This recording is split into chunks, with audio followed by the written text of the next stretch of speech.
یتیم بچیوں کا پیٹ پالنے کے لیے ماریا سیٹ عابد کی کوٹھی پر کام کرتی تھی۔ ایک دن بخار کی وجہ سے ماریا نے بڑی بیٹی کو کام پر بھیج دیا اور سیٹ کی گندی نظر بچی پر پڑ گئی اور ماریا سے بولا، اسے رات کو میرے پاس بھیج دینا۔ جب ماریا نہ مانی تو اس نے ماریا کو بے روزگار کر دیا اور محلے والوں کو بھی اس کی مدد کرنے سے منع کر دیا۔ 3 دن سے بھوک سے بلکتی بچیوں کو دیکھ کر ماریا نے بیٹی کو سیٹ کے پاس بھیج دیا۔ وہ معصوم بچی آنکھوں میں آنسو اور بیچارگی لیے چلی گئی۔ جب سیٹ اس کے پاس گیا تو اس کی روح لرز گئی، کیونکہ وہ بچی تو دوپہر کی سخت گرمی میں چلچلاتی دھوپ میں ٹوٹی ہوئی چپل کے ساتھ وہ تیز قدموں سے آگے بڑھ رہی تھی۔ چپل کا پچھلا حصہ اس قدر خراب ہو چکا تھا کہ اس کی ایڑیاں سڑک پر لگ رہی تھیں۔ وہ بار بار اپنے ماتھے پر آنے والے پسینے کو پونچھ رہی تھی۔ جب چلتے چلتے تھک گئی تو ایک نظر آسمان پر ڈالی، جہاں پہ سورج پورے آب و تاب سے اپنی پوری تپش لیے اس کے سر پر کھڑا تھا۔ پیاس سے گلا خشک ہو چکا تھا، لیکن بچوں کی بھوک کی فکر ستائے جا رہی تھی۔ ماریا چھوٹے بچوں کو بڑی بیٹی کے سپرد کر کے گھر سے کام کے لیے نکلی تھی۔ اپنی ہی چھوٹی سی بستی کی پچھلی طرف ایک باؤنڈری لائن تھی، جہاں سے بہت اچھی اور مہنگی سوسائٹی تھی۔ وہاں رہنے والے سارے ہی امیر ترین لوگ تھے، اس لیے ماریا نے سوچا کہ اگر اسے وہاں پر کسی بنگلے میں ملازمت مل جائے تو اس کی روزی روٹی کا بھی سلسلہ لگ جائے گا۔ لیکن مسلسل 4 دن سے وہ وہاں موجود بنگلے والوں کی منت سماجت کر رہی تھی کہ خدا کے لیے اسے کوئی نوکری پر رکھ لے، لیکن کوئی بھی اسے نوکری پر رکھنے کو تیار نہ تھا۔ 3 دن ہو گئے تھے، بچوں نے پیٹ بھر کر کھانا بھی نہیں کھایا تھا۔ روزانہ وہ بچوں کو چولہے پر پتیلی میں گرم پانی رکھ کر بہلاتی رہتی کہ کھانا پک رہا ہے۔ کبھی کسی پڑوسن سے ادھار آٹا مانگ کر بچوں کو چند نوالے کھلا دیتی۔ جب سے اس کے شوہر افضل کا انتقال ہوا تھا، اس کے گھر تو فاقے کی نوبت تک آ گئی تھی۔ افضل ایک چوکیدار تھا، مہینے کا اچھا کما لیتا تھا۔ ماریا کے 3 بچے تھے، سب سے بڑی بیٹی 12 سال کی تھی اور سب سے چھوٹا بیٹا 3 سال کا۔ جہاں افضل نوکری کرتا تھا، اس سیٹ کے گھر میں چور گھس آئے تھے۔ افضل چوکیدار تھا، اس لیے چوروں کے ساتھ آپس کی لڑائی میں افضل کے سینے پر گولی لگ گئی۔ موقع پر ہی وہ جاں بحق ہو چکا تھا۔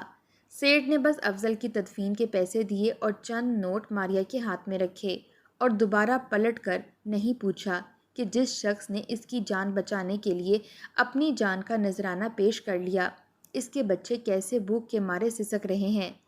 ماریا کئی بار اس سیٹ کے پاس بھی جا چکی تھی کہ میرے شوہر نے آپ کی خاطر اپنی جان دے دی، خدارا ہمارے حال پر رحم کرو، اگر مالی مدد نہیں کر سکتے تو مجھے نوکری پر ہی رکھ لو۔ لیکن انہوں نے بھی اسے دھتکار دیا۔ روتے دھوتے وہ وہاں سے واپس آئی تھی اور اسی دن سے اس نئی سوسائٹی کے بنگلوں میں رہنے والے لوگوں کی منت سماجت کر رہی تھی کہ خدا کے لیے اسے نوکری پر رکھ لو، اس کے بچے بھوک سے مر جائیں گے۔ ابھی بھی ایک بیگم صاحبہ نے جب اسے روتے دھوتے دیکھا، اپنے چوکیدار کو پکار کر کہنے لگی کہ عورت کو دھکے مار کر باہر نکال دو۔ اس چوکیدار نے ماریا کو بازو سے پکڑا اور دھکے مار کر بنگلے سے باہر نکال دیا۔ عین اسی وقت سیٹ عابد کی گاڑی اپنے بنگلے سے باہر نکل رہی تھی کہ جب ماریا اس گاڑی کے ساتھ ٹکرا گئی۔ گاڑی کے ساتھ ٹکراتے ہی وہ زمین پر جا گری تھی اور سڑک سے اس کے چہرے پر ضربیں لگی تھیں، سر سے خون بہنے لگا تھا۔ سیٹ عابد خود گاڑی سے نیچے اترا اور ماریا کو دیکھ کر کہنے لگا کہ تم دیکھ کر نہیں چل سکتی تھی؟ بہرحال شکر کرو کہ سر پر چوٹ ہی لگی ہے۔ یہ کہتے ہوئے اس نے جیب سے بٹوا نکالا اور 500 کا نوٹ اسے تھما دیا۔ کہنے لگا مرہم پٹی کروا لینا۔ ماریا رو رہی تھی، آنسو صاف کر کے بولی، صاحب مجھے 500 نہیں چاہیے، خدا کے لیے مجھے اپنے گھر پر نوکر رکھ لو، میرا شوہر مر چکا ہے اور میرے گھر پر کمانے والا کوئی نہیں، میرے بچے بھوکے مر جائیں گے۔ سیٹ عابد نے اپنا سگار منہ سے نکالا اور دھواں اس کے منہ پر اڑاتے ہوئے ایک نظر اسے سر سے پیر تک اچٹتی نظر ڈالی۔ گہری سانولی رنگت کی بھرے جسم کی عورت تھی۔ اسے ناپسندیدہ نظروں سے دیکھا اور پھر چوکیدار سے کہنے لگا، اس عورت کو گھر کی کام کی صفائی پر رکھ لو۔ یہ سننا تھا کہ ماریا نے خوشی سے اس کا شکریہ ادا کرنا شروع کر دیا۔ وہ کہنے لگا، اچھا بس ٹھیک ہے۔ پھر اس نے بٹوے سے 1000 کا نوٹ اور نکال کر دیا۔ کہنے لگا، یہ اپنے گھر لے جاؤ، تھوڑا بہت اپنے گھر راشن ڈال لو، تنخواہ میں تمہیں مہینے کے آخر میں ادا کروں گا، لیکن ایک بات یاد رکھنا کہ مجھے چھٹی نہیں چاہیے، میں تمہیں 1 دن کی بھی چھٹی نہیں دوں گا، اگر تم نے چھٹی کی تو سمجھنا کہ اگلے روز تمہاری نوکری گئی۔ ماریا فوراً سے مان گئی۔ پھر اس نے اپنے چوکیدار سے کہا کہ گھر میں کچھ باسی کھانا ہو تو اس عورت کو دے دینا۔ یہ کہہ کے اپنی گاڑی میں بیٹھ کر چلا گیا۔ چوکیدار نے اسے بنگلے کے اندر بلایا۔ پہلے تو اسے کہنے لگا، بی بی اپنی مرہم پٹی کر لو، پھر میں تمہیں کام بتا دیتا ہوں۔ تمہاری قسمت اچھی ہے، آج ہی ملازمہ چھٹی کر کے گئی ہے اور صاحب نے اس کی پکی چھٹی کر دی اور تمہیں رکھ لیا۔ میرا صاحب کام میں کوتاہی بالکل پسند نہیں کرتا۔ چوکیدار نے اسے سخت لہجے میں یہ کہا۔ ماریا نے دوپٹے کے کونے سے تھوڑا سا دوپٹہ پھاڑا اور اپنے سر پر باندھ لیا۔ چوکیدار اسے کام سمجھا کر دوبارہ سے اپنی ڈیوٹی پر چلا گیا۔ سیٹھ عابد شاید اکیلا ہی رہتا تھا، کیونکہ نہ تو اس کے گھر میں کوئی بیوی تھی اور نہ ہی اس کے کوئی بچے تھے، صرف ملازمین تھے اور کچن میں ایک باورچی تھا۔ ماریا نے صفائی رگڑ رگڑ کر کی تاکہ اس کا کام پسند آ جائے۔ دوپہر سے شام ہو گئی تھی اور وہ تھک چکی تھی۔ چوکیدار نے اسے باسی سالن بھی ڈال کر دے دیا، جسے خوشی سے وہ اپنے گھر لے گئی۔ 4 دن بعد بچوں نے پیٹ بھر کر کھانا کھایا تھا۔ جسے وہ باسی سالن سمجھ رہی تھی، وہ خراب سالن نہ تھے بلکہ ٹھیک تھے اور سب کے سب مرغ مسلم اور گوشت پر مشتمل تھے۔ بچوں کی تو گویا عید ہو گئی تھی۔ ماریا جیسے جیسے بچوں کو نوالے کھلا رہی تھی، اس کے آنسو ٹپ ٹپ بہہ رہے تھے۔ بچے بڑی عجلت سے ایک کے بعد ایک نوالا اپنے منہ میں لے رہے تھے اور 3 سال کا حذیفہ تو بوٹیاں چن چن کر اپنے منہ میں ڈال رہا تھا۔ ماں سے کہنے لگا، اماں آج تو بڑا مزے کا کھانا لائی ہو، کہاں سے لائی ہو؟ کہنے لگی، اللہ کے بندے نے دیا ہے، پیٹ بھر کر کھاؤ بیٹا۔ جب تک بچوں نے سیر ہو کر کھانا نہیں کھا لیا، ماریا نے ایک نوالا اپنے حلق سے نہیں اتارا تھا۔ اس کی کوشش تھی کہ بچے پیٹ بھر کر کھا لیں۔ جب بچا ہوا کھانا خود کھانے لگی تو بڑی بیٹی نے پانی کا گلاس اس کے پاس رکھ دیا۔ کہنے لگی، اماں شکر ہے اللہ کا کہ اس نے ہماری سن لی۔ اگلے روز ماریا کام پر گئی تو پھر اسے کام کا اصل اندازہ ہوا تھا۔ بہت بڑا بنگلہ تھا، اوپر نیچے دونوں پورشن کا کام کرتے کرتے اسے مغرب ہو جاتی تھی۔ جسم تھکن سے چور ہونے لگا تھا۔ ماریا ایک سانولی رنگت کی عورت تھی، لیکن اس کی بڑی بیٹی نوری بہت خوبصورت تھی اور 12 سال کی بچی تھی۔ رنگت بھی سرخ سفید تھی، حالانکہ باقی بچوں کی رنگت اپنی ماں جیسی تھی۔ نوری تو پھٹے پرانے کپڑوں میں بھی شہزادی لگتی تھی۔ 2 مہینے ہو گئے تھے ماریا کو وہاں کام کرتے ہوئے۔ جس قدر زیادہ کام تھا، اب وہ تھکنے لگی تھی۔ ہلکا ہلکا بخار اس کے جسم میں رہنے لگا تھا، حالانکہ تنخواہ اسے اچھی مل رہی تھی کہ مہینہ بھر اسے گھر میں تنگی کا سامنا نہیں ہوتا تھا۔ پھر باورچی بھی بچا ہوا کھانا اسے دے دیتا تھا۔ ماریا کے تو دن بدلنے لگے تھے، لیکن صحت بگڑنے لگی تھی۔ ایک دن اسے اتنا شدید بخار چڑھا کہ بخار کی وجہ سے وہ کانپ رہی تھی، لیکن چھٹی کا مطلب اچھی طرح سے جانتی تھی کہ نوکری چھوٹ جائے گی۔ اس لیے نوری سے کہنے لگی کہ آج سیٹھ عابد کے گھر تم چلی جاؤ تو اچھا رہے گا۔ اگر ایک دن بھی میں نے کام کا ناغہ کیا تو وہ نوکری چھڑوا دے گا۔ نوری اپنی ماں کی بات سمجھ گئی تھی۔ اپنی ماں کو ناشتہ کروا کر دوا دے کر وہ بہن بھائیوں کے لیے کھانا بنا کر گھر سے چلی گئی۔ سیٹھ عابد کے گھر کا پتہ ماریا اسے سمجھا چکی تھی۔ جب وہ سیٹھ عابد کے گھر پہنچی تو اس وقت اتفاق تھا کہ سیٹھ عابد گھر پر ہی تھا۔ چھٹی کا دن تھا، اس لیے اپنا گاؤن پہنے وہ لاؤنج میں ہی بیٹھا تھا۔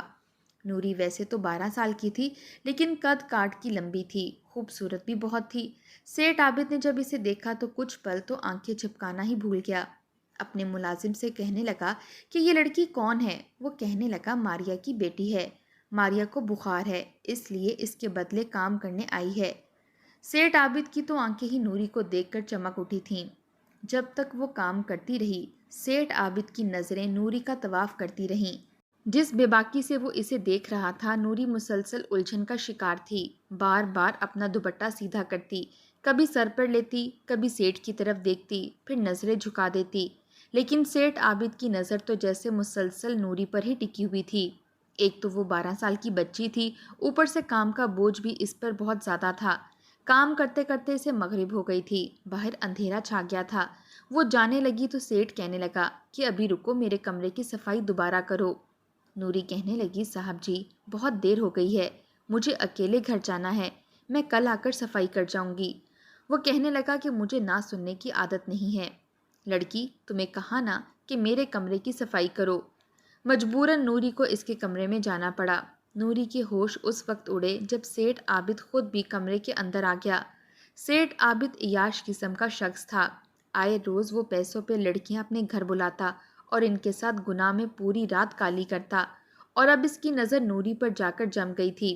وہ معصوم سی چھوٹی سی بچی تھی اور سیٹھ عابد 55 سالہ شخص تھا۔ یوں کمرے میں سیٹھ عابد کو دیکھ کر نوری کا وجود کانپا تھا۔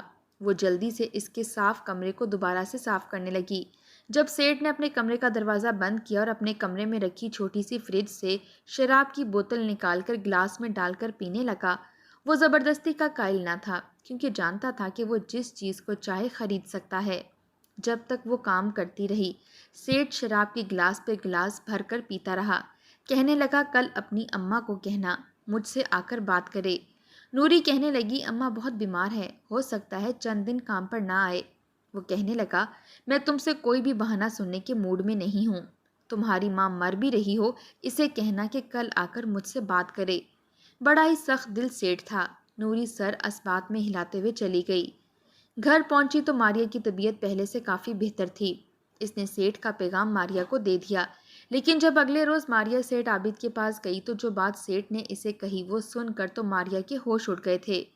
سیٹھ کہنے لگا کہ تمہاری بیٹی میری آنکھوں کو بھا گئی ہے، اس لیے میں چاہتا ہوں کہ آج رات کے لیے تم اپنی بیٹی میرے حوالے کر دو۔ عابد سیٹھ نے سگار منہ سے نکال کر الفاظ بولا تھا۔ اس کے لبوں پر عجیب سی مسکراہٹ تھی۔ اس نے دھواں ماریا کے چہرے کی جانب اڑایا تھا۔ سیٹھ کے منہ سے یہ بات سن کر ماریا کا تو وجود کانپ کر رہ گیا تھا۔ وہ بے یقینی سے سیٹھ کو دیکھنے لگی اور بولی، صاحب جی، آپ کے کہنے کا مطلب کیا ہے؟ میں اپنی بچی کو کیوں بھیجوں؟ سیٹھ نے اس کی معصومیت دیکھی تو ایک کہکا بلند کیا اور کہنے لگا، بس معصوم مت بنو ماریا، تم میرا مطلب اچھی طرح جانتی ہو۔ آج کی رات اپنی بیٹی کو میرے پاس بھیج دینا، بدلے میں تمہیں مالا مال کر دوں گا، تمہارے گھر میں ہر طرح کی تنگی دور ہو جائے گی۔ ماریا نے فوراً 2 قدم پیچھے ہٹائے اور کہنے لگی، صاحب جی، آپ ایسا سوچ بھی کیسے سکتے ہیں؟ وہ آپ کی بیٹی کی عمر کی لڑکی ہے۔ مجھے تو یقین ہی نہیں آ رہا اپنی سماعتوں پر۔ میں ہرگز ایسا نہیں کر سکتی۔ میری بچی میری جان ہے۔ ہم غریب ضرور ہیں مگر عزت کے سوداگر نہیں۔ اتنا سننا تھا کہ عابد سیٹھ طیش میں آ گیا۔ کہنے لگا کہ تم جانتی بھی ہو تم کسے انکار کر رہی ہو؟ یہ مت بھولو کہ میں عابد سیٹھ ہوں اور تم اس وقت میرے بنگلے میں میرے سامنے کھڑی ہو، مجھے انکار کر رہی ہو۔ ماریا رونے لگی تھی، کہنے لگی کہ میں کبھی بھی ایسا نہیں کروں گی۔ 3 بار وہ انکار سن چکا تھا۔ عابد سیٹھ کہنے لگا، مجھے لڑکیوں کی کمی نہیں، ایک سے بڑھ کر ایک میرے پاس آ سکتی ہے، مگر میں زبردستی کا بھی قائل نہیں۔ اگر تم میری بات نہیں مان سکتی تو نکل جاؤ میرے گھر سے، دوبارہ یہاں قدم مت رکھنا، میں تمہیں ابھی کے ابھی نوکری سے نکالتا ہوں۔ ماریا نے جب یہ سنا تو اس کے پیروں کے نیچے سے زمین نکل گئی۔ وہ سیٹھ کے قدموں میں گر گئی اور کہنے لگی، ایسا مت کریں صاحب، میرے بچے بھوکے مر جائیں گے، میں انہیں کیسے کھلاؤں گی؟ مگر سیٹھ نے اسے پیروں کی ٹھوکر سے دھتکار دیا اور بولا، نکل جاؤ، تمہارے پاس موقع ہے، اگر تم اپنی بیٹی میرے حوالے کر دو گی تو تمہاری نوکری بحال ہو سکتی ہے، میں تمہیں دگنے پیسے دوں گا۔ مگر ماریا کو یہ گوارا نہ تھا۔ وہ روتی ہوئی وہاں سے چلی گئی، کہنے لگی کہ دنیا بھری پڑی ہے، آپ نوکری نہ دیں تو میں کہیں اور نوکری کر لوں گی۔ عابد طنزیہ مسکرایا تھا، کہنے لگا، دیکھتا ہوں کیسے کوئی تمہیں اپنے پاس رکھتا ہے، اتنا مجبور کر دوں گا کہ خود ہی بیٹی لے کر میرے در پر آؤ گی۔ ماریا گھر چلی آئی۔ چند روز کے لیے تو اس کے پاس پیسے تھے جس سے وہ گزارا کرتی رہی، مگر دھیرے دھیرے جب جمع پونجی ختم ہونے لگی تو اسے پریشانی لاحق ہو چکی تھی کہ اب گھر کا خرچ کیسے چلائے۔ اس نے دوبارہ امیروں کی کالونی میں جا کر کام مانگنے کی سوچی۔ وہ وہاں چلی گئی، مگر جب اس نے پہلا قدم کالونی میں رکھا تو جو افواہیں سننے کو ملی سن کر وہ دنگ رہ گئی۔ لوگوں کا کہنا تھا کہ ماریا چورنی ہے، جس سیٹھ عابد کے ہاں کام کرتی تھی اس کا قیمتی سامان چرا کر لے گئی۔ تبھی سیٹھ عابد نے اسے کام سے بھی نکال دیا۔ ماریا 2-3 گھروں میں کام کرنے کے لیے گئی، مگر جب اس نے یہ سنا تو فوراً اپنی صفائیاں پیش کرنے لگی کہ میں نے ایسا کچھ نہیں کیا، مگر کوئی بھی یقین کرنے کو تیار نہ تھا۔ ایک بار پھر فاقوں کی نوبت آنے لگی تھی۔ وہ تو بالکل ہی بے روزگار ہو کر رہ چکی تھی۔ اس نے اپنے آس پڑوس والوں سے مدد مانگنے کی سوچی۔ وہ جس کے دروازے پر بھی جا کر دستک دیتی تو کوئی اسے جواب تک نہ دیتا، یہاں تک کہ اسے گالیاں دے کر وہاں سے بھگا دیتے کہ چلے جاؤ ورنہ سیٹھ عابد ہمیں بستی سے نکلوا دے گا۔ اس نے کہا کہ جس نے بھی ماریا اور اس کے بچوں کی مدد کرنے کی کوشش کی تو میں اسے بستی سے ہی نکلوا دوں گا اور اس کا گھر ضبط کر لوں گا۔ ماریا تو پھوٹ پھوٹ کر رونے لگی تھی۔ اسے کچھ سمجھ نہیں آ رہی تھی کہ کیا کرے۔ سیٹھ عابد نے تو اسے ہر طرف سے بے بس کر دیا تھا۔ باقی دونوں بچے تو چھوٹے تھے مگر نوری سمجھدار تھی۔ ماں کو گھٹ کر روتا دیکھتی تو پریشان ہوتی رہتی تھی۔ کہنے لگتی آخر کیا بات ہے؟ یہ گاؤں والے سبھی ہم سے دور کیوں ہو چکے ہیں؟ بستی والوں کے دل میں ہمارے لیے کوئی نرمی کیوں نہیں رہی؟ پہلے تو پھر کوئی تھوڑا بہت آٹا دے دیتا تھا، اب تو ہمیں دیکھ کر ہی لوگ دروازے بند کر دیتے ہیں۔ آپ تو کام بھی وقت پر کر رہی تھیں، پھر آخر سیٹھ عابد نے کیوں ہمیں نوکری سے نکلوا دیا؟ بیچاری ماریا اب اپنی بیٹی کو کیا بتاتی کہ سیٹھ عابد جیسا شخص اس کی بیٹی کی عزت روندنا چاہ رہا تھا۔ وہ پہلے تو کچھ نہ بولی، 3 دن یوں ہی گزر گئے۔ اس کے دونوں بچے بھوک سے بے ہوشی کی حالت میں جا چکے تھے۔ پانی پی پی کر تو اب انہیں قے آنے لگی تھی۔ کسی چیز کا ان پر اثر ہی نہ ہو رہا تھا۔ ڈاکٹر کے پاس جا کر اپنے بچوں کا علاج نہیں کروا سکتی تھی۔ آخر نوری کہنے لگی، ماں تم مجھے سچ کیوں نہیں بتا دیتی؟ سیٹھ عابد کیا چاہتا ہے؟ مجبوراً ماریا نے ہتھیار ڈال دیے اور بیٹی سے کہنے لگی کہ دراصل سیٹھ عیاش قسم کا مرد ہے۔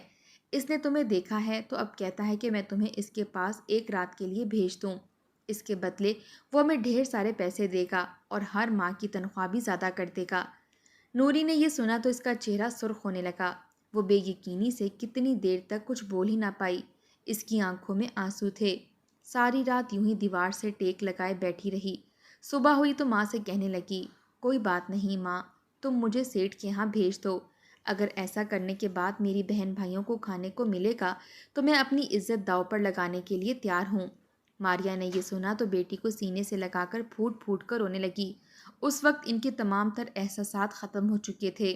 صرف بھوک تھی جو انہیں پل پل تڑپا رہی تھی۔